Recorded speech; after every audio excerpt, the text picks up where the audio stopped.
now. And with that, I will move on to introducing Adrianne.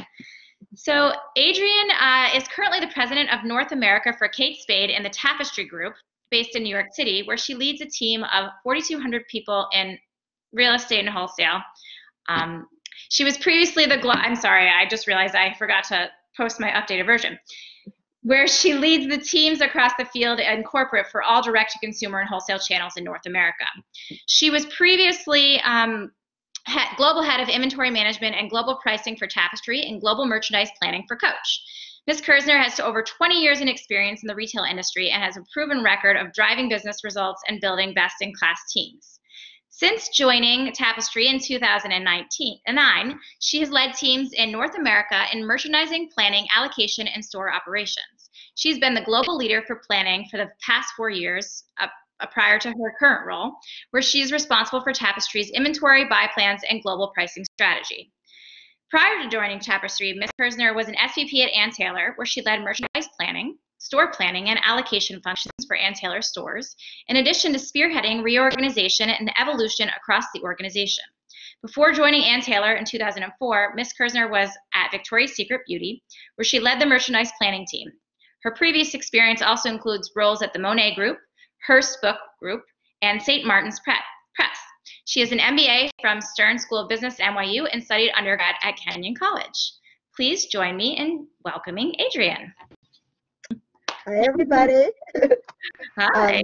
It's so nice to be with all of you. I wish I could actually see all of your faces, but it was nice. Oh, now I can see faces, which is great. Yeah.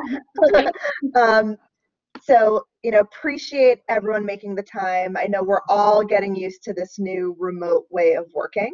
But when Caroline and I first started talking about me joining you, I was so excited to have the opportunity to meet all of you and share a little insight into my experience and also make myself available for any questions that you may have. So I thought I'd just start out by giving you a little preview or just insight into my career path. So I did go to Kenyon College, which you may or may not have heard of because it's a really small school.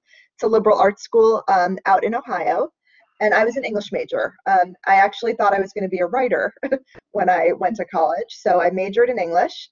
And when I graduated with a BA in English, I thought my obvious next step was to go into publishing. So I started my career in publishing at St. Martin's Press, and then I went to the Hearst Book Group. And what was interesting for me is that I still am an avid reader and writer, but I learned pretty early on that publishing was not the right career for me. And that's always, oh, my microphone's not good. Is that what can you guys not hear me? I hear you well. Okay. Son, are you having trouble? I just got a little chat. It sounds not very clear. Okay. I'm getting mixed messages, so I'll try to, okay. I hear you okay. Okay, so definitely okay. I'm gonna keep going. I'm seeing before if you guys can hear me. Okay, so I'm sorry for those of you who can't. So anyway, I started my career in publishing, and what was interesting for me is when I looked up at the people who were senior to me, there was no one I especially wanted to be. So I loved the people I was working with. I loved being around books, but I didn't see any job that I myself really wanted. So I decided to start over. And I think that's kind of my first piece of career advice for all of you is love what you do. And if you find yourself in a job where you are not excited to go every morning, and I know right now we're in a situation where we get out of bed and we go to work in the same place, but for most the world gets back to normal, that you're really excited to go to the office and you're really excited to learn and grow, that is so key. So I knew I didn't feel that in publishing, so I did look to enter an industry that I always had passion for as a consumer, but hadn't really thought about as a career. So with coaxing from close friends, I did make that leap. I started my career as an assistant because I didn't have relevant experience in the fashion or beauty world. I really saturated New York City with my resume, any fashion or beauty company that was hiring. And starting off as an assistant was also humbling. You're At the bottom, I was a sponge. I was learning everything I could. I supported two people. In all honesty, the only reason I got the job was my resume was so limited. I still had my high school on my resume, and I went to high school in the city, and one of the people I supported went to a rival high school, so that's why he hired me. So, but it just shows you never know what's going to get your foot in the door. You got to take every opportunity. And I'm sorry, how many years of experience did you have before, while you were in publishing? Like 3.5 years. So it wasn't. It was definitely a bit of investment time-wise. So I was at St. Martin's Press for about 2.5 years, and then I went and I was in a college division. So when I first made the decision to leave, I thought it might be that I was in a college division and not the sexy world of trade. And I went over to Hearst Book Group into a trade role, and that's where I knew right away it was actually publishing.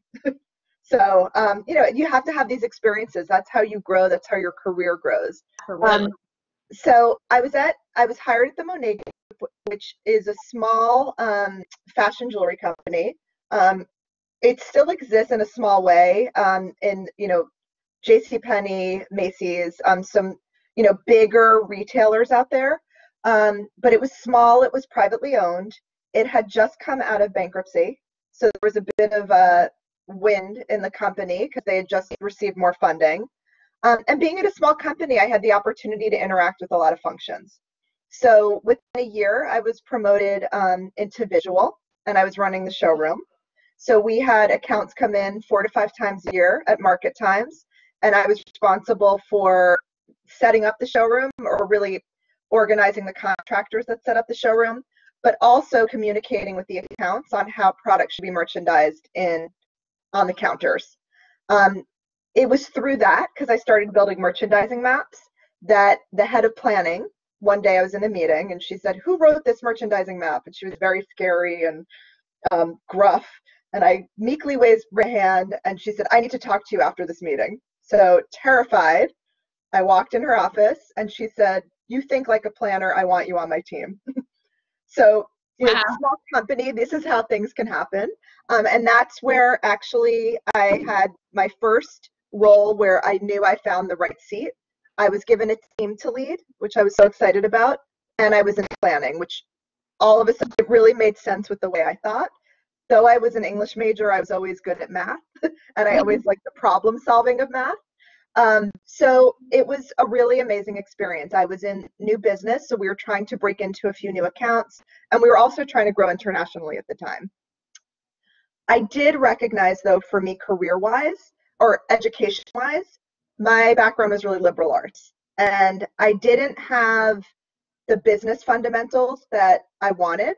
So I didn't know how to read a balance sheet. I didn't know how to write a marketing plan. So I made the decision to actually go to business school part-time while working. I knew that I was in the right industry, but I really wanted more of that education.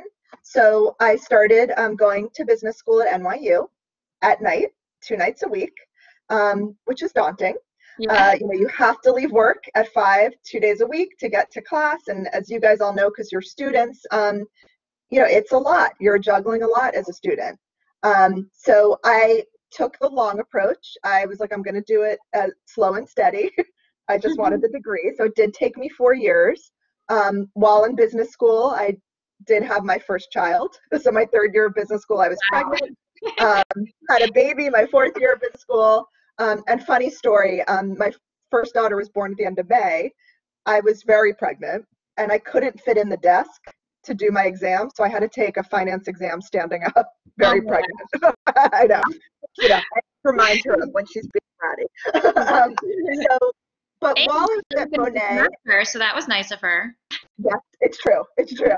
I was in the same position as you last year with my second, and I was praying I could finish the semester out. I'm like, right. Let me get through May. Exactly. And she did. She was Memorial Day baby, so she let me finish.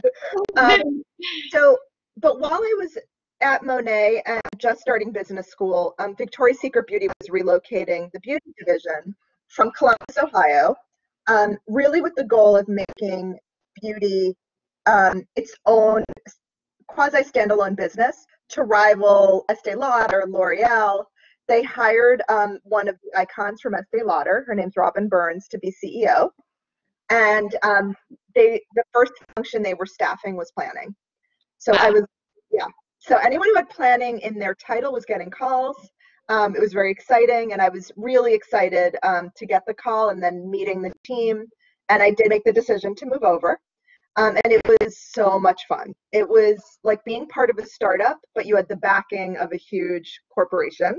So at that point, it was still called Limited Brands, based in Columbus. But we were really given the charter to grow this beauty brand, and it was amazing. It was about a couple $100 million when I joined. When I left, it was close to $1 billion. So it was so much fun to be part of that team. Robin was an amazing leader, true visionary, but also an amazing people leader. Just she brought such grace and dignity to her role, and she was always really clear about what our brand should and shouldn't be. And that taught me a lot in terms of when you're building a brand, how you think of filters, and that then can extend to the products you launch, the promotions you run.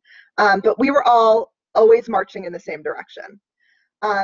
I started there as a planner, and I was there for 5 years, and I moved up the tree. I was promoted to allocation manager, then planning manager, and then my last role at Victoria's Secret Beauty, I was leading the planning department. Wow. While there, and I was really happy, which I think is really also important. Like I was, the business was doing really well. I was leading the team, but I got a call from a former boss from Victoria's Secret Beauty, actually, who had moved over to Ann Taylor. And he was really, really constantly trying to convince me to join him at Ann Taylor. And, you're all going to be faced with these moments in your career where you have to think about where you want your career to go and what you can learn from each experience. And for me, what ultimately made me decide to leave Victoria's Secret Beauty and join Ann Taylor were two things. One, it was the opportunity to lead a bigger team. So the position I was being offered was vice president of merchandise planning. The team was about twice the size of the team I was leading, and it was many more categories. And then two, beauty as a business is pretty much replenishment based. There are launches with new colors, new ideas, but 75 to 80% of a beauty business is a replenishment business. With moving to Ann Taylor, I knew I'd have the opportunity to learn a fashion assortment business where new product was constantly being designed and set and marked down and then being replaced by new product. And I hadn't had that experience. So I went with my eyes open. I had a pro-con list and I did join Ann Taylor. And I joined actually pregnant with my second daughter because life continues as your career continues. And it was really interesting. The business was very challenged when I joined. Ann Taylor as a brand does reinvent itself quite a bit, but it was going through another reinvention. And I was joining a business where the team was pretty disengaged. Business had been tough. People weren't. It was yet another reinvention. So it was, as a leader, really, the opportunity was, how do you engage and motivate a team? How do you also grow and change the trajectory of a business? So while I was there, proud to say we, at that moment, were able to turn the business around. I had the opportunity to work with amazing leaders at Ann. The initial vision when I joined actually ended up not working. So a new leadership team was brought in. Wow. And we were able together to really change and bring Ann Taylor back to its roots. I also was able to build a really high performance team, which was really exciting, like really getting to the core, why weren't people engaged, and really trying to address what some of those concerns and issues were and give the team a reason to be. I was then promoted to senior vice president and had responsibility for store planning and allocation. And through my time at Ann, I was asked to pinch hit a little bit at the Loft brand. And similarly, as what I had experienced, Ann Taylor had a lot of turnover at the executive level. So there were a lot of changes, from that CEO president level was changing quite a bit. you learn a lot as a leader through that. You learn how to be flexible and agile, but also how you show up for your team as authentic, being able to explain changes, but also times when you didn't really understand changes, to be honest about that as well. But really important to get the team all in the same place that we can move forward with any decisions that were being made. So I grew a lot at Ann Taylor personally as a leader. Well, I was actually at Ann Taylor in 2006 and 7 while you were there. That's so funny. But I don't think our paths crossed at all. I was at Direct. So. Oh, that's so funny. So you know what I mean. So there was. Yeah. So while I was there, actually, yeah. So while I was there, similarly, I was happy, but I got the call from Coach. So I was like, oh, I might as well just meet people at Coach. That's Coach, you're happy. You get an opportunity. Exactly. It is the best time. And Coach in a lot of ways is it was the bellwether of the industry. So, but I wasn't really expecting to move, but then I started meeting people and I completely fell in love. I met my boss, the woman who became my boss and is still a dear friend, who I spoke to all of you guys. But that was my first actually, so not these students. Yeah, okay, got it, okay. So I met a Coach, their interview process, you literally do meet anywhere from 10 to 15 people, which is daunting, but what was good about it was I was really getting a sense of the brand and the company, and the themes I was hearing were 100% consistent. That was, there was such a love for the brand, there was such a belief in the promise of how big the business could be. So I was excited to join. So I joined in 2009 in North America, leading planning and allocation for all channels of distribution, outlet, full price, e-commerce, and stores. And then the business was tremendous. I remember I joined in November. I remember my first Black Friday weekend, I couldn't believe the numbers that were coming across on my phone. I kept being like, this can't be right. Because it was just, the business was on fire. So it was really amazing to be part of that. About a year and a half after that, I was then promoted to SVP, and I was given merchandising for North America.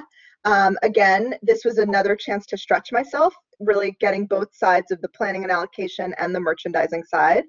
Also was given store operations. So, really was expanding the teams I was leading and how I was leading these teams together. In 2014, I was then asked to join the global team. So as you guys know, Coach is a global brand with really big businesses in Japan and China. At that time, it was just relaunching in Europe, but that business is doing quite well. Businesses in Singapore, Malaysia. Right now, also there's New Zealand, Australia. These are all the directly owned businesses. Not to mention, there are about 40 countries worldwide where we have wholesale distributors. So it's such a big business. And my charge moving into a global role was, how do you make the assortment more centralized? How do we make the promise to the customer, because the customer is global, much more understandable, so that when he or she is getting on a plane and going from country to country, the brand experience is not so different. So I led global planning, global inventory, inventory being the biggest asset on our books. And then also I built the global pricing team. So a lot of luxury brands, Coach included, price at a premium internationally. So I was charged to kind of build this team and make it not just a math exercise, but really take into account consumer thresholds, local consumer thresholds, and how that would then translate to the assortments we were offering. It was amazing. It was a wonderful experience. And then just last year, before that, in 2017, Coach acquired Kate Spade. Coach had acquired Stuart Weitzman in 2015, and then Kate Spade was the third brand to join the portfolio. I was part of the due diligence team as Kate Spade was being assessed as, is this a viable business? Should we buy it? So I started to work a little bit with the Kate Spade team, and Kate Spade's an amazing brand, as we all know. The team is passionate and joyful and truly I'd say emblematic of the brand as well. So I really got to make great connections there. And then this past summer, and this truly was a surprise, CEO called me into his office and he told me I was now president of North America. So at Kate Spade. So since August of this year, I've been president of North America at Kate Spade, which has been truly amazing. It was something I really wanted. I wanted the opportunity to lead both a corporate and a field team. It also, having had the global experience, it grew me so much as a leader for North America because our customer is global. And to really bring a lot of that knowledge into new North America channels of distribution was exciting for me. And it was also exciting for me personally to be part of Kate Spade. I remember when Kate Spade, the brand, launched in the 90s. I saved up for that nylon bag.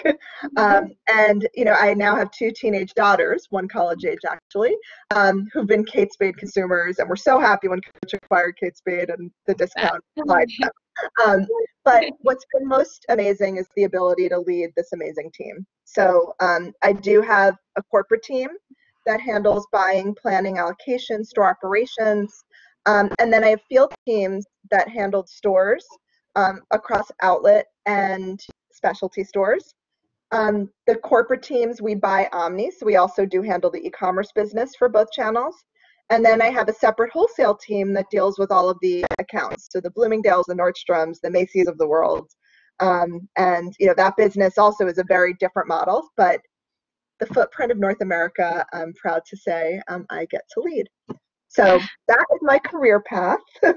Amazing. A big, amazing job that you have now. But what I love about hearing you talk about your career path is how much you've got out of every step. And, most people I have in here, I feel like they've got that one job where they just knew it was wrong and, Yep. they messed up. But you really own every decision that you've made, which I think is awesome, including the publishing starting, Yeah. which is cool. And there are not very many people who have both, have beauty and, and women's and, I'm sorry, you started off in accessories as well. Yeah, exactly. We're at Monet. So yeah, you kind of have 3 different really big groups, which is really impressive to, thank you. to have hopped around that many times, which I'm sure we can ask you a million questions about. My first question though is, why are you passionate about what you do? There's a couple of reasons. So first and foremost, what makes me most passionate is leading a team. I take so much pride in developing and growing the next generation of leaders. And, what's so exciting is to see the legacy of talent that I've been able to develop who are really successful leaders in their own right. But for me, every day, getting the opportunity to teach, to grow, and also learn from the team is what gets me out of bed. And then secondly, I love our business. I love the product. Our industry is really exciting. We're dealing with COVID right now, but if we look at that over here for a minute and we think about our industry, I love that we create products that make people happy, that people need to have. They don't need to have, but they want so much that they need, and that is exciting to me. So, being able to marry the two every day is what makes me really passionate. Yeah, that's great. Is there anything, given that you were an English major, maybe you feel like there's a lot of things, but is there anything in college specifically that you really wish you'd studied that would have prepared you? Definitely. And it's funny because, like I said, I have my older daughter, the one who I was pregnant with in business school, just started her freshman year of college. And I kept trying to push her because I wish I had taken a microeconomics class in college. So, I'm like, I don't think I would have been an econ major, but I wish I had had that basis. Especially going into business school, I felt like I had a lot of catch up to do in terms of just those fundamentals. And microeconomics is one of those classes that it's supply and demand. So it teaches you kind of those basics, so to speak, but it frames it up in a lot of ways in a historical view, so you understand the history of commerce. So that's something I do wish I had taken if I was in college. Yeah, that's a good call out. How did you, we know the answer to this from your description, actually. Can you tell us a little bit more about the way that Kate Spade and Tapestry are set up. So, I mean, Sure. you give a little bit from your perspective, but I don't know if Absolutely. No, but that's, yeah, absolutely. So the way to think about it is Tapestry is really the holding company of the three brands.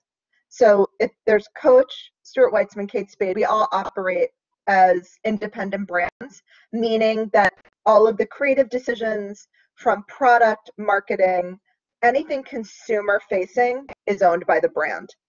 Tapestry, the holding company, provides amazing support in all of, so to speak, the back end support. So IT, finance, HR, construction. So anywhere, supply chain, where we can get synergies from being a group of brands instead of individual brands is run through Tapestry.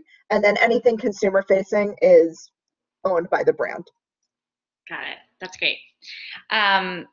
What do you feel like? I mean, actually, I kind of will call out the elephant in the room because that's not where my question originally was. Yep. But you know, how is your online business surviving with COVID, yep. And what's kind of stewing with you guys as far as the It's a great question. So we did close our stores, like all retailers. Yeah, most retailers. We closed on March 18th. But we did keep our online business open. So our online business is doing quite well. You know, we have seen the customer shift, and we do think, you know, we're being really sensitive to what is a really specific, unique consumer mindset right now. What we're seeing and what the customer is telling us is it's bringing her joy to be able to shop and see product. Yeah.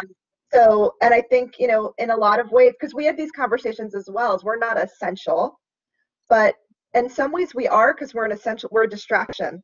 Yeah. And I think the news for all of us is so heavy right now that it makes us happy that she's getting really excited when she's like, you know what, this is making me happy just looking at this in my room or knowing it's coming. So, yeah. But we are seeing that shift happen. We always had a really strong online business. So it's really just continued. Good. Yeah. And you have a great format that you're set up to keep. Exactly. Yeah. Which is good. It is good.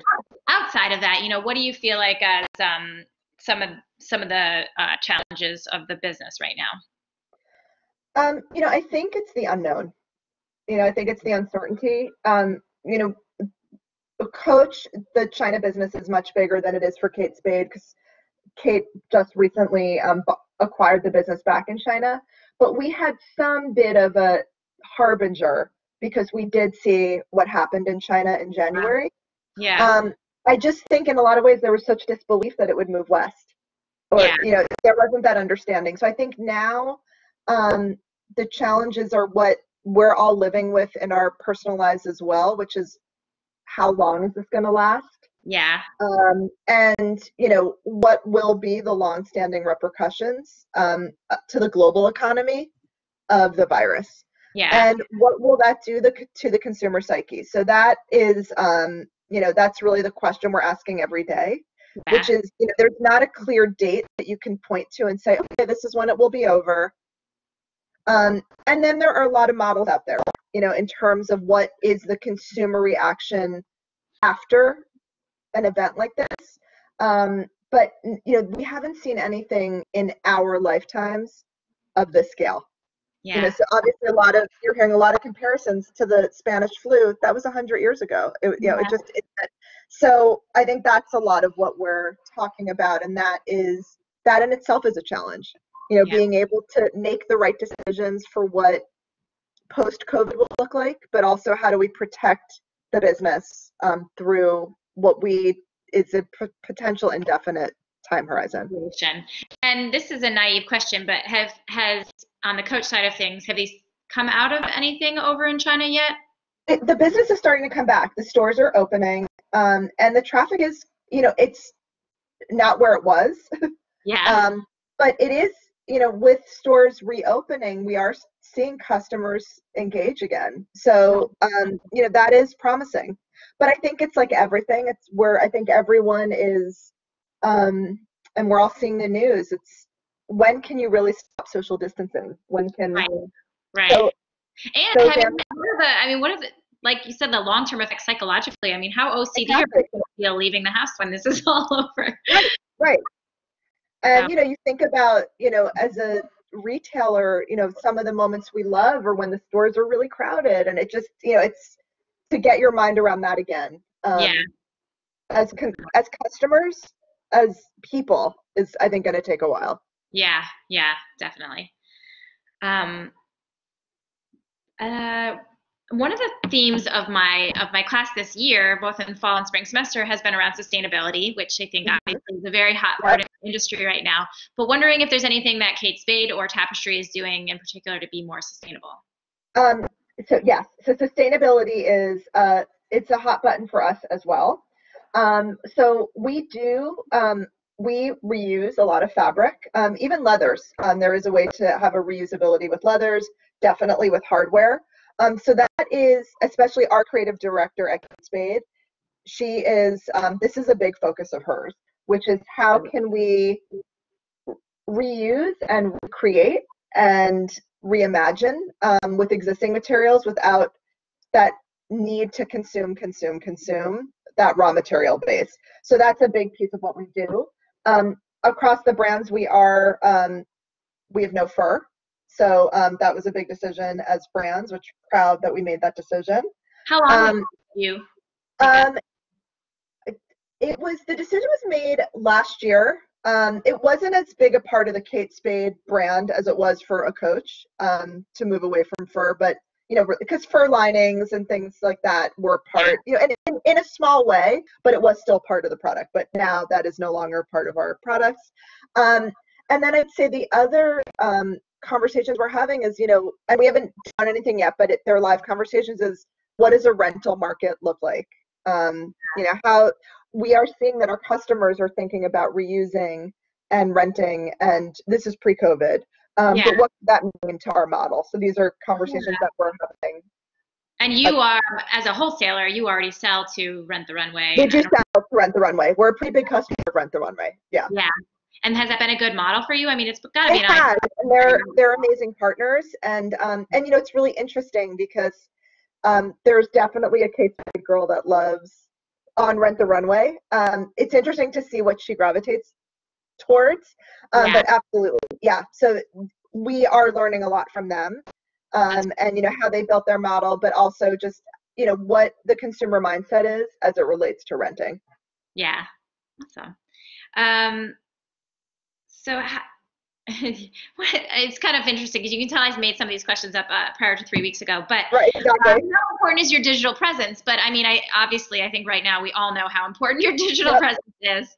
But I think digital presence also is it's broad because I think there is the commercial aspect of it, but there is also your presence on social media.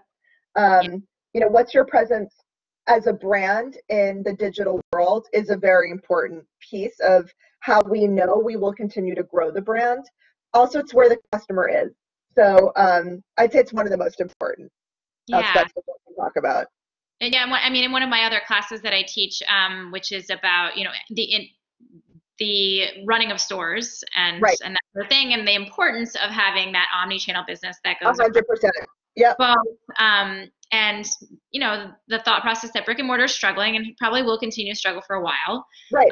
But the question really is, how much is COVID going to really put that under the magnifying glass? No, completely. It is the big question. It is. And I think, how the customer's omni, we as customers are all omni. So how we can merge the two experiences together is, it's a constant topic that we think about, even because there are customers who still like to be in stores, who have relationships with store associates. What's been actually really amazing to us is how many of our customers have reached out directly to our store associates. That's just great. To say, I miss you. How are you? I want to talk with you. And, so how do we also help this customer navigate online together? These are some of the things we're thinking about because that's where the customer is, pre-COVID and then now during COVID. Definitely. Yeah, that's wonderful. You've worked at some amazing places, from Victoria's Secret to, which is owned by Limited Brands, to Ann Taylor and now Tapestry. Where has been your favorite place to work and why? Oh, that's a great question. I have really loved every place I've worked.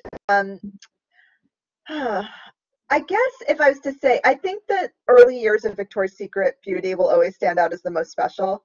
And I, harkened on this a little bit, but there was something so magical about building a brand and, and really watching it, all the ingredients that we were putting in a mixing bowl come Yeah. together to this beautiful, dessert.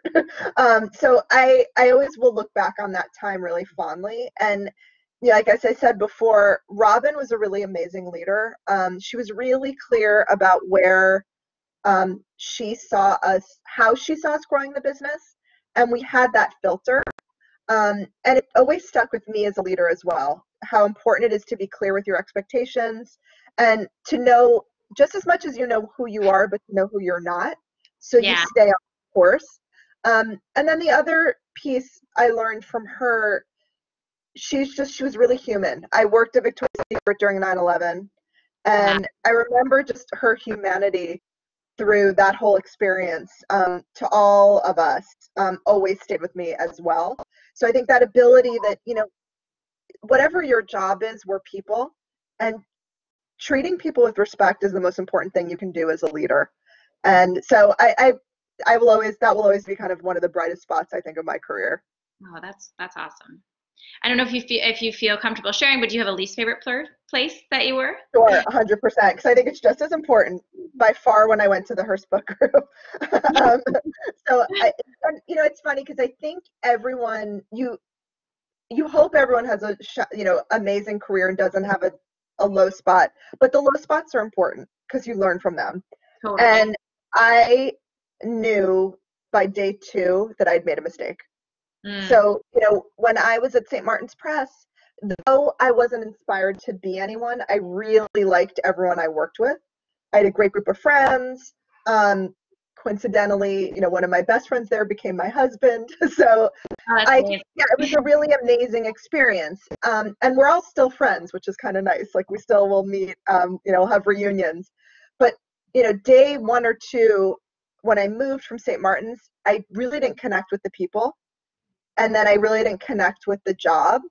And I knew right away. So, and that's a lonely, tough feeling. Yeah. So, and I was like, all right, I can't just leave right away. So I stuck it out. I think I stuck it out about 8 months, but it was tough. It was tough.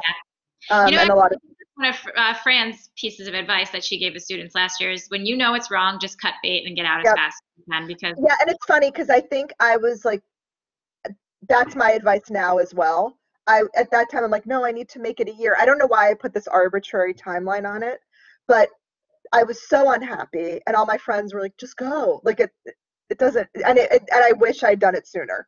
Yeah. It's so true. It is such an important lesson. It's like, and in your heart of hearts, like you're like, I don't feel like I'm my best self here. You can't thrive. You can't thrive. You need to thrive. Yeah. Yeah, totally. Have you had any really interesting travel in your career so far? Any favorite locations? I have. When I was in the global role at Coach, Asia was a huge market. Europe we had just relaunched in Europe, but it was growing, and it was growing at a really rapid pace. So I was lucky enough that I was in Asia and Europe at least 2 to 3 times a year. So, what was exciting, Tokyo is one of my favorite cities. I was always excited. We usually would go to China, then Japan. But Tokyo is one of the most magical, amazing places on earth. But also we visited a lot of cities in China. So, obviously Shanghai, Beijing, but those tier 2 cities are also really fascinating. And, they're tier 2 cities, but they're 8-10 million people. So, pretty big deal.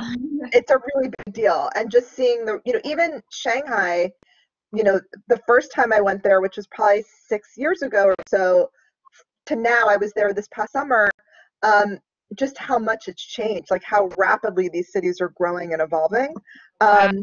So pretty amazing. And then, our office, the coach office, is in London for Europe. So it was exciting to go to London a lot as well. London has a heartbeat that's similar to New York in terms of energy. So always nice to visit. Yes, that's great.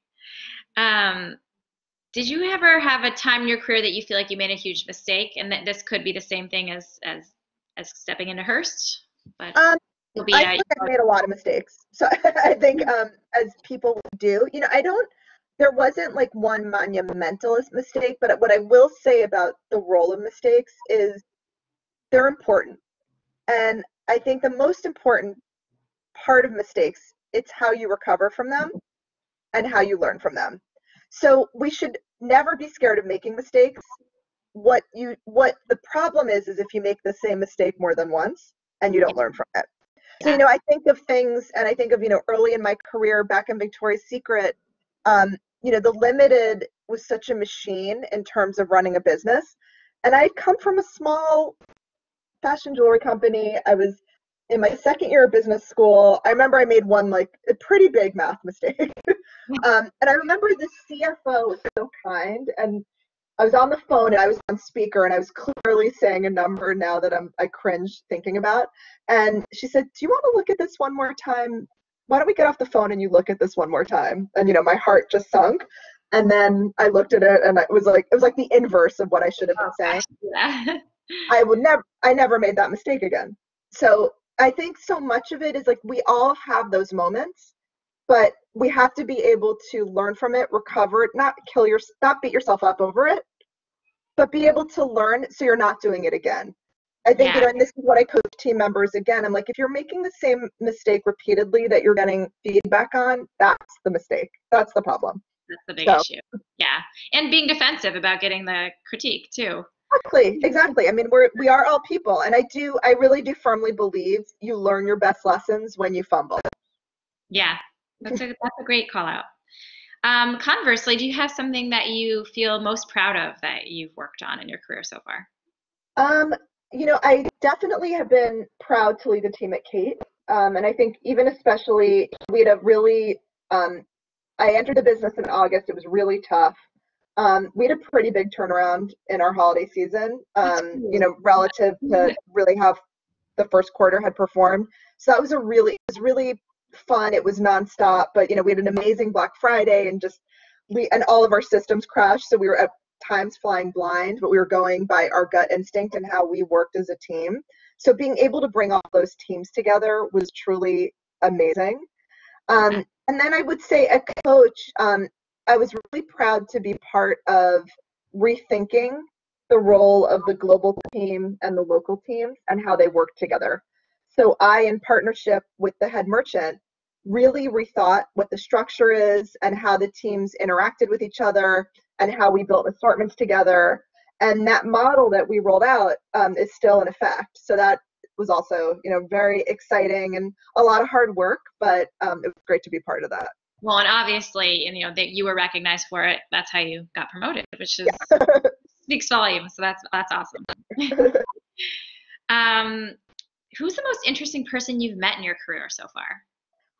I've met a lot of interesting people. I think one of the most interesting is Lou Frankfurt, who was the CEO of Coach when I joined. He's an icon. He built Coach from literally, a $100 million to a $5 billion company. Like, just unbelievable, his track record. But he is one of the smartest people I've ever met in my life. He's the whole package. He knows so much about business, so much about the customer, so much about brand, but then he's read every book that's in a bookstore. He's seen every movie. It's just, there's nothing he can't talk about. And he's, truly an American success story. He grew up son of a cop and a housewife in the Bronx and, really is a self-made man. So just I could never tire talking to him and hearing his stories. And so, yeah, I think he's one of the most interesting. That's great. My last question before I'll turn it over to the students would be, what advice do you have for students to make themselves more hireable? I would say when you think about how you present yourself to employees or employers, excuse me. Really think about what you've achieved and your specific impact on it. So I think, the tendency is to kind of just do a laundry list of I've done all these things, or here are the classes I've taken, but really step back and be like, wait, what did I get out of this and what did I put into it that makes me unique? So you want to be able to, for lack of a better word, quantify your experience and your impact to your education or any jobs that you've had, because you've all had them, but that's what's going to set you apart. And when you have, especially when you're on an interview, that is really what matters and what people are going to want to hear. Yeah, that's great. Thank you. Sure. Well, students, if I can turn it over to you, please raise your hands and we'll call on you. It would be great if you could put your camera on as well, just to make it interesting. All right, the first hand I see is Sun. Meg. Hi, Sun. Yeah, it's me. Hi. Hi, good afternoon. Yeah, and the first question is, do different countries and city have different market strategy? So it's a really good question. So when we think of brands like Coach, Kate Spade, and even Stuart Weitzman, there is an overall brand strategy that we communicate globally. But that said, when we get into specific countries, there are local influencers where we will grow a specific marketing campaign around that is really relevant to the country or the geography that they're in. So I'll give you an example right now. On Kate Spade, we have a partnership with Naomi Watanabe, who's a comedian. She's one of the most followed in Japan. So it's a really big campaign in Japan. We have it in a small way here in the US, but it's huge in Japan, and that's where we launched it. And the goal of that campaign really was for that Japanese consumer. So, I'd say the answer is a little of both, but we want to make sure any local campaign fits in to the overall global message of the brand. Okay, thank you. And second question is, if I want to own my my own company and design brand, and also think about the operation and the management, can you give me some advice? So I would say, think first as the leader, think about what you're really good at, and also be really honest about what you're not that good at, and make sure you're hiring people who can complement you. So you want to surround yourself with leaders and partners who can challenge you and can also think about things that you wouldn't naturally think about. We're all good at certain things and we lean into that. The important thing is to also recognize as a leader what might not be your strength. For example, I'm never going to be a great IT person. So I rely heavily on my IT partners to help guide in those decisions. But that's a really important piece as you think about, if you're thinking about building your own brand and own company, there's so many functions that you need in order to be successful. So you want to surround yourself with the best who can help you get there. Thank you so much. Thank you. My pleasure. Austin Morrow, I have you next. Okay. Hi. Hi. So my question, you kind of already talked about what challenges you faced getting up in the growing in the industry, but I was sort of wondering, as a woman, did you see any sexism when you were moving up? How did you kind of deal with that situation? Yeah, it's an interesting question. It's I think for all of us, we are who we are, so you're aware of that.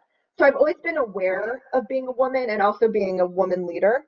And, on the positive side, being a role model for women leaders as well. I'll be honest, I felt the most sexism when I was in business school. Really? At the time when I went to Stern, it was about, the part-time program was probably 70-30 men, women.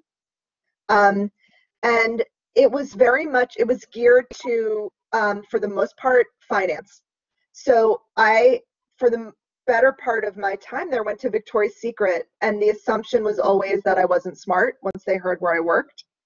So I was always felt like I was overcoming that. I'll actually tell you guys a quick, very funny story, because I think like everything, you have to use these things to your advantage. I was in a management course, and we had just gone around the room and said where we all worked, and I said Victoria's Secret, and I had the same reaction that I received often. And the teacher said, okay, the next class we're going to play poker, and whoever wins doesn't need to take the midterm. So I did know how to play poker, but I pretended like I didn't. So it was a class of about 100 students. So it was one of those, like, you'd play somebody and then the person who won would play the next person. So I kept being like, wait, how do you play? I work for Victoria's Secret. What? Like, how do you play? And long story short, I won. And I didn't have to take the midterm, but the professor at one point, like, it was like towards the end, he's like, I totally know what you're doing and keep doing it.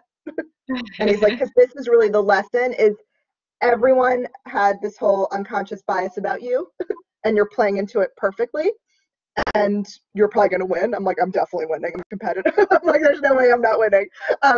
But it was a really good lesson also for a leadership perspective, because it was shocking to everybody that I won, and their whole impression of me then changed. But to answer your question, I was aware of that. And I was aware of, okay, how do I have to think about this in terms of how I present myself? So yes. But in the working world, yes, from time to time, but in this industry, you're surrounded by, I think, a good mix of men and women at all levels. So for me, it was the most pronounced in business school. That was definitely what I was most curious about, is with this specific industry, how that played into it. So yeah, thank you so much. Sure. Yeah. If I can chime in on that too, it was not, this specific industry is a very female-dominated industry, and I didn't personally have a male boss until I was, I don't know, let me think, 12 years into my career probably, which is kind of unique, I think, from a lot of people out there. Totally. Yeah. But that doesn't mean there wasn't still sexism amongst women, and that still exists. Exactly. Yeah. Yeah. So it's, I would say, as far as most industries go, it's probably on the lower scale, but at the same time, it's out there for sure. I was recently in a networking meeting, and it was hosted by a very high-powered woman who actually is running the North American branch of a bank, a large bank. Wow. And so she's a high-powered woman. She's running this meeting. She paid for the catering, and it's just a networking meeting, so it wasn't exactly business related. And one of the older gentlemen raised his hand and said to her, my brother just asked me if the pretty blonde lady was still still working here or whatever. And she kind of giggled and laughed it up. I thought, how bizarre would that be reversed? If someone that hot man still working, it wouldn't happen at all. Yeah. And the fact that she just kind of brushed it off as not a big deal just shows how often that's probably happened to her. Yeah, exactly. Her career. So it's out there, and it's how you react to it. I think that. Yeah, it is. It is. Yep. So the next person I have is Yunjin Chow. Hi. Hi, Ms. Kirszner. Hi.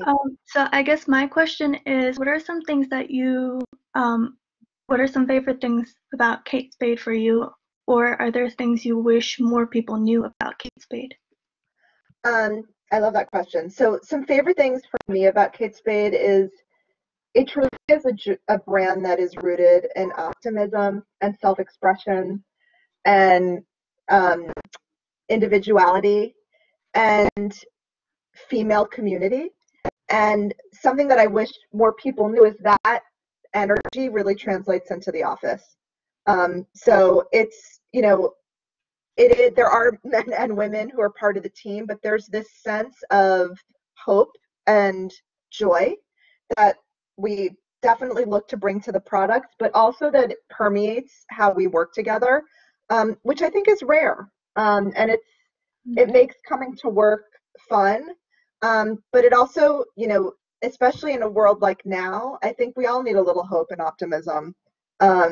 And we need to be able to really celebrate individuality and self-expression. So I feel like as a brand, we're really poised to continue to be meaningful now, but also in the future. All right, thank you so much. Thank you. The next question I have is from Anne Galstian. Hi, Anne. Hi. Sorry. So my question is, so I'm a fashion design student, and I was wondering what kind of like day-to-day, interactions and do you have with your designers, and like what kind of parts do you contribute to like the design process, and like just in general how that works? No, that's a great question. So, I think one of the fun parts, or one of the pieces that I also really love about this world is I think of fashion as art. And, the products that we make are there's something so beautiful about the whole creative process. I'm the number side, I'm the commercial side. And I love that we live in this ecosystem where we both interact and support each other. So, and that's very much how it works at a company like Coach and a Kate Spade, where the design process is,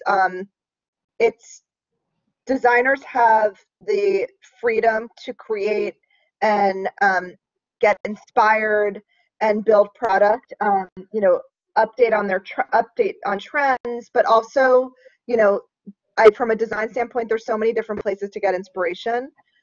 There are set touch points where the commercial business units weigh in and bring in, here are the needs of the customer, here's what she's looking for, here are silhouettes that really worked or didn't work right now, or here's, voids that we're seeing in the assortment that we want filled.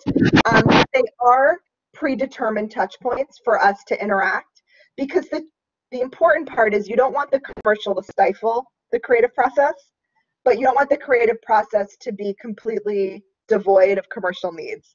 So there has to be those points that we interact. So to that point, I do interact with my design partners quite a bit. And then our creative director, Nicola, she does, when our schedules work, we do walk the store together. We try to do it once a month. So, we'll set a new floor set, and then we'll walk the floor together and we'll talk about how stuff's doing. And, that's fact. It's like the customer's reacting to this, not this. That's helpful for her to see how the customer is responding to product. And then, for us to just have a really good conversation. And I like to do it in the store because that's real. You want to see it on the shelves, and it's kind of good to see it with customers milling about. So I'd say those are, but there are definite also a lot of conference room meetings as well. Okay, thank you. Thank you. Rituja Sharma. Hi. Hi. Hi. So my question is, if like I am also in fashion design major, so if we have to learn something about merchandising as a designer, which we really don't learn in our schools. Like merchandising is another major and fashion designing is another major. Right. But to have some like advice for fashion designers that we should focus on. It's a good question. I would say I think it's good to understand the broad strokes of what merchandising is, but I don't think you need to be an expert in it.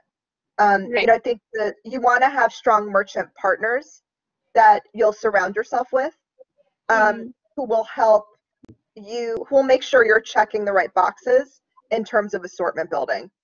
It's kind of what I said even before. I wish I'd taken microeconomics because it just would have been a good framework for me, but I would never have been an econ major. So I think the same for you, like good to just understand, because also for you to be able to have the most productive relationship with your merchant, to know what the merchant's looking for, but you don't need to be the expert on it. Does that help? Right. Thank you. Yeah. And it's actually something that has come up before in previous classes for me. And I actually do have a little bit of a quick retail math cheat sheet for you guys that I intend to go over as the semester goes on, Yep. in which you kind of get a feel for, as a designer, you don't need to know the ins and outs and all Right. that. But you do need to be able to look at a sales report and say, okay, I understand this is my best item and this is why. 100%. Yeah. And it's going to make it a lot easier for you to interact with your merchant if you have that background. Yeah. Okay, that's why like I have my minor as retail and marketing, but just wanted to be like curious. I was curious about that. Yeah. Good But I question. agree with you. It's like, it's good for you to know what the metrics are. So also it'll help you have, for both of you to be able to challenge each other. Right. But Right. I think there is something sacred about the design process as well, that you don't want to be so, loaded down. Yeah, exactly. Exactly. You should be able to create. Let them do all the looking backward. Exactly. Mia Mahmad. Hi, Mia. Hi. Sorry, my camera is not working, but No. my question is, being the leader of so many teams, what is it like coordinating with a large number of employees? It's a really good question. I'm pretty high touch, so I like to bring the teams together as often as I can, because I think especially for certain big messages, it's important for everybody to hear things the same way. We're lucky that we live in a world with technology. So even before COVID, right Zoom, yeah, exactly. But Zoom was a big part of our life before, especially, when you have stores across the country, going all the way to Hawaii, how we get together. But I do also have really great leaders of each of the teams who report into me, and I spend a lot of time with them. So though I like to touch everybody, I also am able to delegate a lot of the messaging to my teams to make sure that we are all connected. But then also I do a lot of skip level activities. So in the corporate office, I will host skip level lunches every few weeks with different levels. So I'll have, a manager level lunch, and it'll be the managers across all the teams I lead. And it's a nice way to also have that team build a network within themselves. Or I'll have a director lunch or an allocator analyst lunch. And then at the stores piece, obviously not now, but I get out to stores, at least 10 days a month, and we'll blitz the market. So, it's like Minneapolis, Chicago, Ohio, all one trip, and see as many stores as we can. And it's, there's something about being in the store and, shaking hands with this. I know you can't even say this now in a world of social distancing, but just being out there and being able to connect personally is so important. But recently it's been a lot of Zoom calls. So yeah. Amy Cow. Hi, I just wanted to ask, what does a typical workday look like for you? So I would say no day's ever the same, which I like, but I'm an early riser. So I wake up early. I also like to work out in the morning because I like it to be over. So my sacred time's like 5:36, drinking coffee by myself in the living room, kind of going over. I have access to yesterday's numbers that I'm able to kind of just see how the day landed, ground myself. I'll go running or do yoga or something, and then I'm usually in the office by like 8:39. And then it really depends. I mean, there are some days I'm literally in meetings the whole day. And, it depends time of year. Like if we're in a market week and we're, in brand presentations, you're seeing product all day. But then there are other days where I'll have all individual touch bases. So it really does depend where we are on the product life cycle and then, the business cycle. I'd say the days that are the most consistent are Mondays are always, you're always recapping the week that was. You're reconfirming the strategies you're about to embark on for the week that's about to begin. So Mondays are probably the most you know what to expect because you have standing meetings where you're reviewing the business and making quick decisions. But part of what I like, and I say this when I interview people who are just breaking into our industry, I'm like, you have to like unpredictability to work in this world because the days are never 100%. Like you can do a to-do list and then that gets thrown out the window. Thank you. Thank you. Jada Moore. Hi. Hi. You seem to have like a really big job, and that seems like it has like a lot of responsibilities, and in your you've had a lot of responsibilities as well. And you have a family and all that, so how would you say you deal with the pressure of all the different responsibilities that you have? That's a really good question. I have a husband who holds the mirror up to me quite a bit and keeps me honest. And you know, one of the things I think I learned the most in business school was because I was going to school and working at the same time, I learned how to prioritize. So I've taken that lesson into my professional life, but also into my personal life. You can't do everything, and you can't sweat the small stuff. So I really focus on the things that matter, and I've really learned how to let things go that don't. Sometimes I make the wrong decision about what matters, but you get to a point where you can't do everything. And I learned that, I'm like, I couldn't do all the reading in business school. I couldn't do every single of the 20 tasks on my to-do list in a given day at work, but I learned to really focus on the things that would move the needle. And that is what I've definitely taken into both parts of my life. It's always been important for me to have dinner with my kids. So I'll come home and I'll have dinner with my kids and I'll put my phone in a separate room and then I'll get back on at like 9. So I set times for myself where I'm like, nope, my focus right now is going to be my family.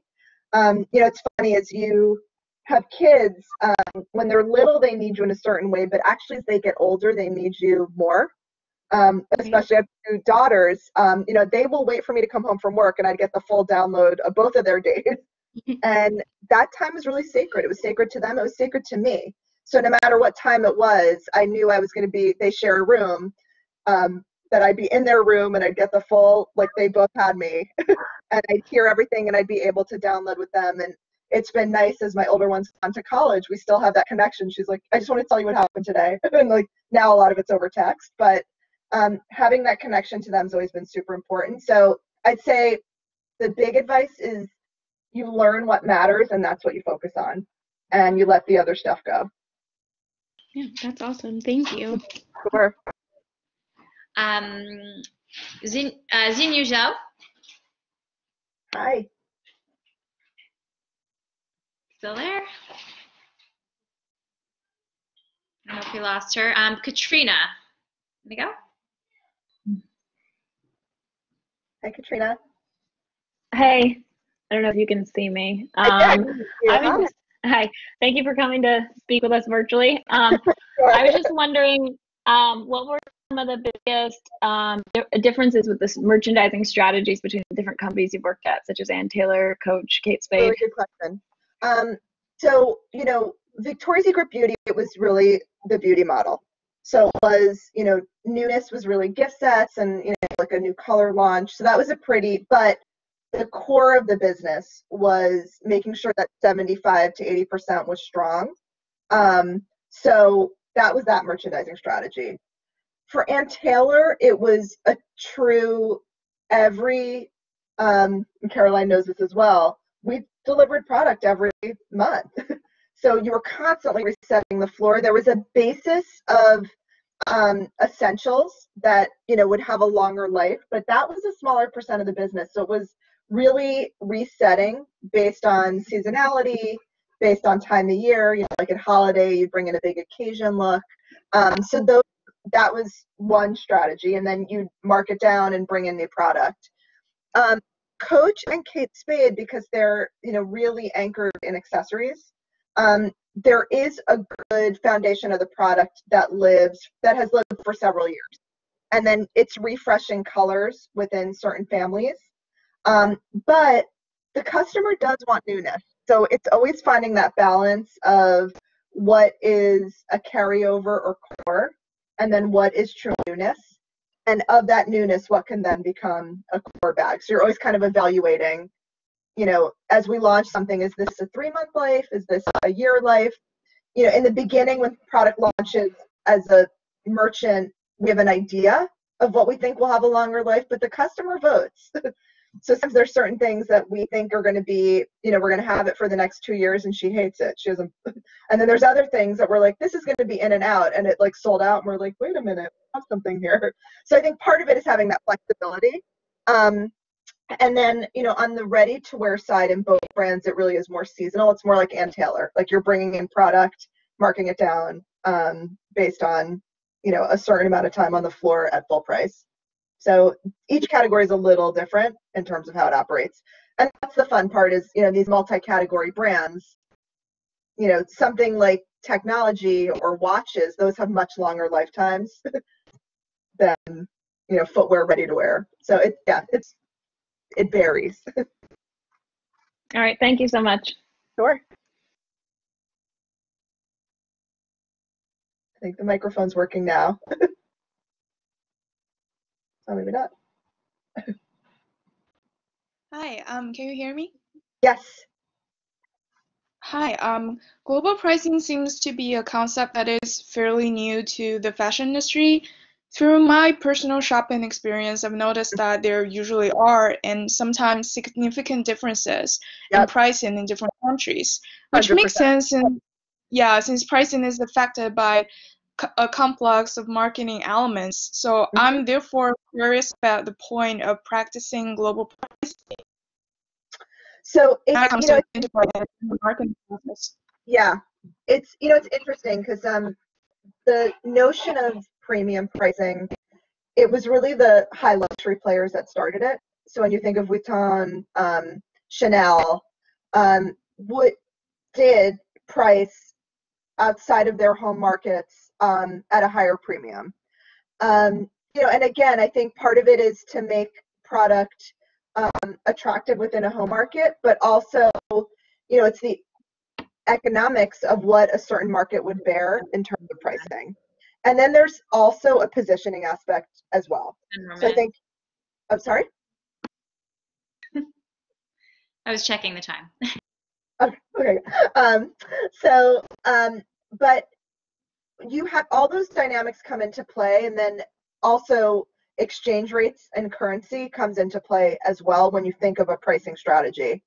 I think what's interesting about global pricing is there's a lot of conversations about what if it was flat around the world, what would that mean?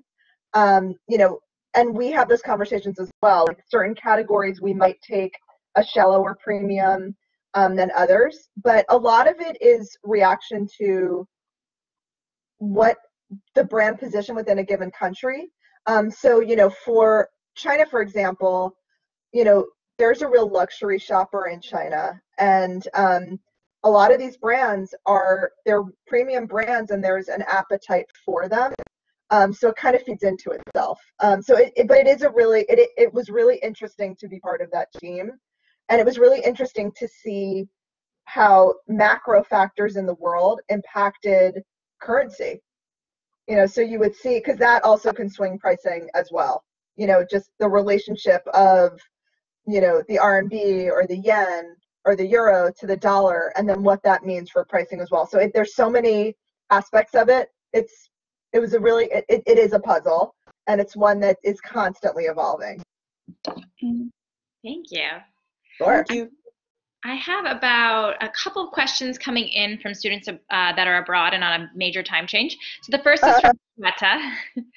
And her question is, you've worked in a wide array of areas like forecasting, global pricing, retail management, inventory management, to name a few. Which of them have you enjoyed working in the most, and which one challenges you the most? I like that question. I honestly say, and I'm really loving what I'm doing now. But that's not to say I haven't loved what I've done before, but I have loved the multi-function of my role, that I'm leading a lot of different teams. I also really like being hands-on in the business. So that has been, so I think just being kind of a driver and a doer in the day-to-day, I'm really loving. I'd say what has challenged me the most,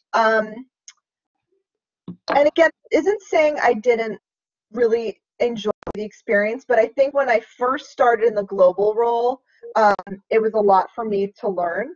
You know, my career up until that point was so domestic based that really learning the world, it made me such a better leader. But it was definitely, I remember just being like, whoa, I have a lot to learn here. Like, you know, I had that, and I think you need that in your career too, that like unsettled, itchy feeling when you're like, I really don't know what I'm talking about here. And I really have to start building that muscle. So I'm so, and it's interesting because that was part of the reason why I was given the opportunity was to stretch me, and I was definitely stretched. Yeah. So. My next question is from Yamini, who asks, she says, I have a minor in fashion retail, so I have a basic understanding of business. Post that, is having on-the-job learning experience first better than attending business school for my master's? Yes. I do think, I think you'll get more out of business school if you work first. So it's not necessarily what's going to make you more attractive as even though a lot of business schools will say they like to see some work experience, but you'll get more out of it if you have some real life experience under your belt. Because, you know, I think business school teaches you a lot of things. It definitely teaches you aspects of business academically, but it teaches you, like I said, prioritization, but it also teaches you how to work in groups, because so much of a business school curriculum is you work together to solve problems. When you're in the real life work experience, you're doing that every day. Yeah. So I appreciated that I had worked several years before going to business school. Yeah. So I worked, let me think, I started in, I was working about 6-7 years before I went, which might be too long. I think you could probably like 2 or 3, you're fine. Yeah. And it's also one of the more valuable parts of business school as a secondary degree location. You actually can learn from the people around you, which exactly. is really unique. Exactly. Why it's so valuable. And I take that from, you know, people who I was in school with, you know, the people who had gone straight from undergrad, they just didn't have the gravitas to a point that to be able to learn from, but also to even think about what they wanted to learn from all of us. So. Our next question is from Nikki Bott, and it's kind of a two-part question, and you answered already the first part, but how is the current coronavirus situation impacting sales and production in particular? Like, has your production been impacted yet, or do you anticipate it to be? So we're still evaluating that. You know, I think this is, you know, what we were talking about before, just the reach of it is so broad, and our supplier base is also quite broad, so we're still evaluating what the impacts of that is going to be on production. Yeah, I can imagine. It's a very big moving target. That's a big target, yeah. And my last question I have is from Hannah Casano. Kate Spade has such a unique and specific aesthetic that everyone is familiar with. With this in mind, how are you able to still adapt to changing trends? That's a really good question, because I think part of it goes back to, you know, what I said before about what I learned from Robin, knowing who you are and who you aren't. And then you're able to take that filter and bring trend into your product portfolio. So, you know, Kate Spade, it's a really unique, it's color, there's novelty, but as shapes change and as, you know, we're moving out of a world of kind of like that structured satchel into like more attitude-y hobos, there's a place for that can have the Kate Spade handwriting that feels uniquely Kate Spade, but also feels trend right. So I think part of it is staying true to who the core of your brand codes are, and then you're able to translate that into product trends as they come. Great. Thank you. This was absolutely wonderful. I think I learned a lot. I'm sure all the students did as well. And hopefully, you know, hopefully business is quick and turns around for you, and you don't go too crazy in this time period at home. But I imagine you probably have your daughter home from college, so that's probably a nice lining. It's remote now, so. Yeah. I'm sure she's not super thrilled, but I know, but we're all living with it, so. Exactly. Well, thank you. Stay safe. Thank you so much. Stay safe, everybody. Bye. Students, if you could stay on the line, I'm gonna do a quick roll call, and as I mentioned, please turn on your camera when we do so. So Brian Barrientos.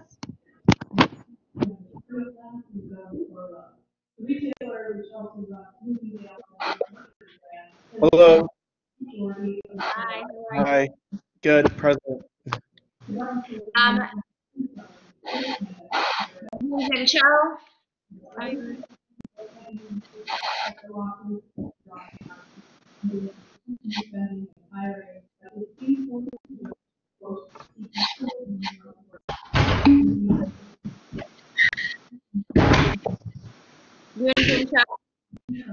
There. Alyssa Davis. Hi. Hi. Savon Gardner. Here. Dale Hutchins.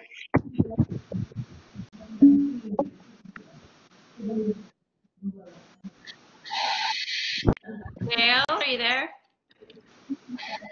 Okay.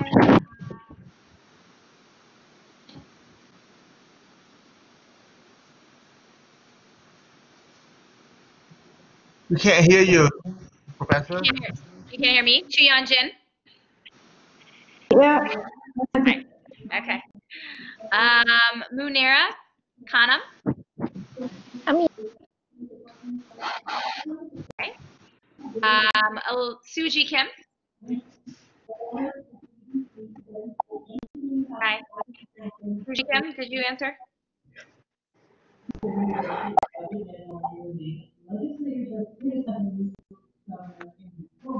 Timothy Lee.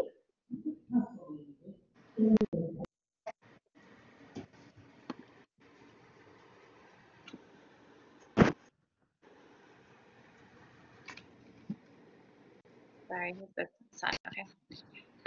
Timothy Lee, is that no-go? Okay, Jada Moore. Here. Okay. Veskanda. Here. Okay. B. I know you made a comment. Hi. I'm Hi. Yinghan Kwan.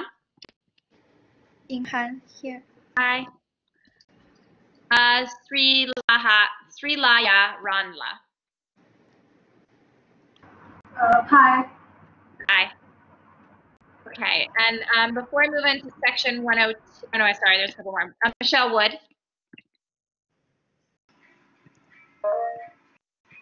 Hi. Hi. How do I put on my camera? The third button in, but. Okay. Nizan. Hi.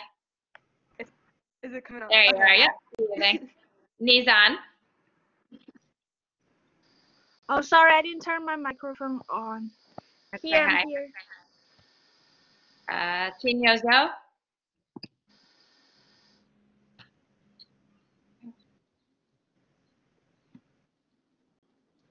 I think Junho was there. She asked one of the questions. Maybe her internet wasn't really good. Hi. Oh, she's here. There you are. I'm trying to turn on my camera, but it doesn't seem to be working. Sorry. Okay. Brian, did you have a question?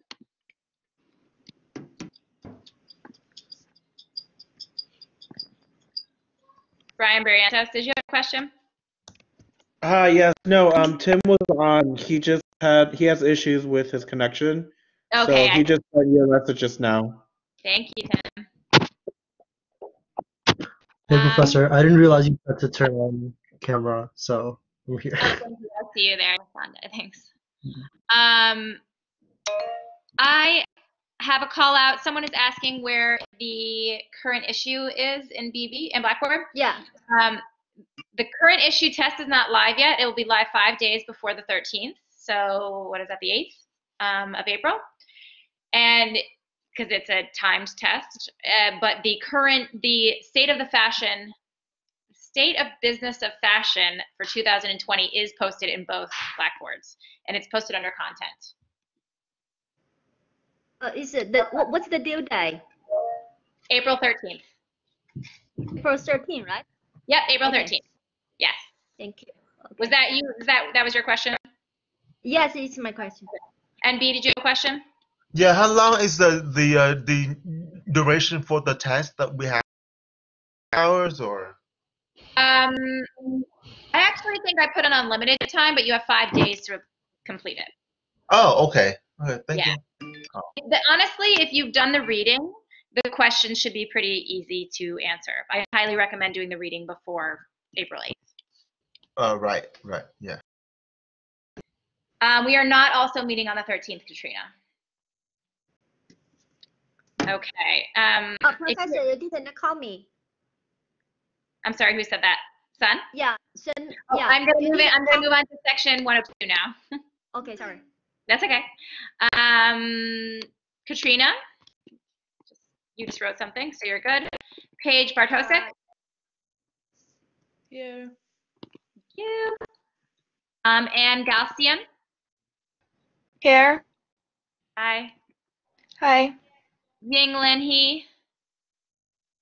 Here. Hi. Young Hi. Her.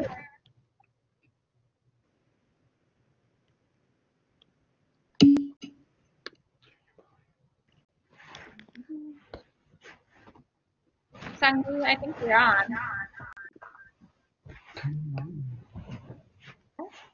Amy Coe.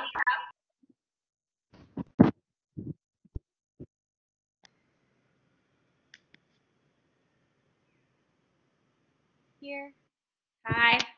Hi. Okay, Mia Mahmad.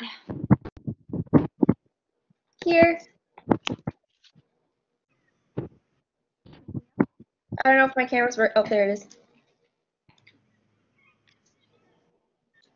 Can you see me? Hear me? Okay. You're good. Dominique McNeil. Here.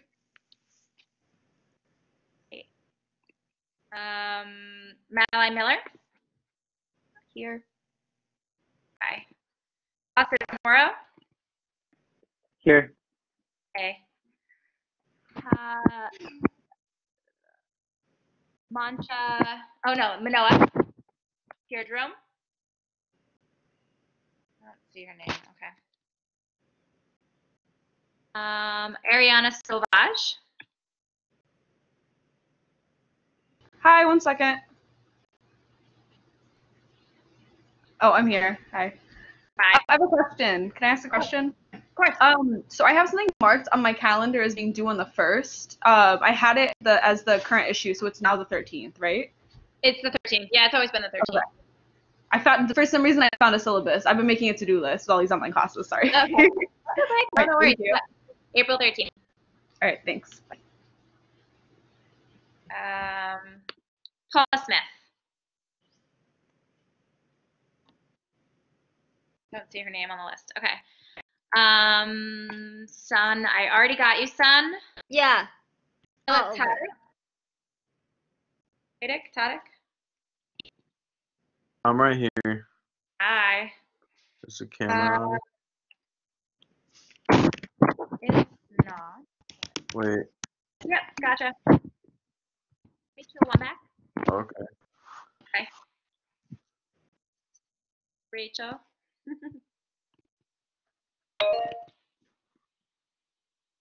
Did you have a question too? Can you hear me? Yes, hear you now. Cool. Hi. Here. Good. Xiao Yu. Ren.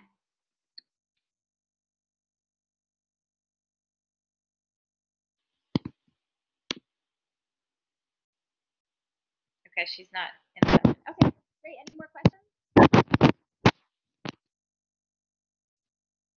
All right. Well, everyone have a great spring break.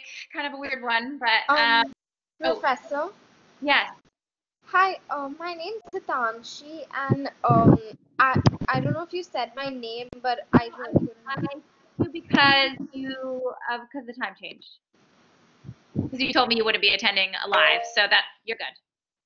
Oh yeah, no, I attended a live. Got and you. I Okay. Thank you.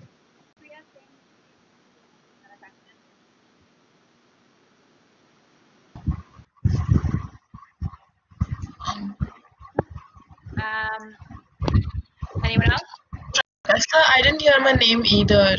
Priya, yeah, I thought you'd be watching tomorrow. So. Okay. Okay. I got you live. Ratuja, same thing for you. Oh, okay, Professor. Thank you. Yes, no problem. Any other questions? All right. Rongzhen, I see your comment as well, noting that you attended live. Thank you guys for waking up early and meeting us. Have a great couple weeks, guys. See you on April 20th. But tune in for April 13th midterm.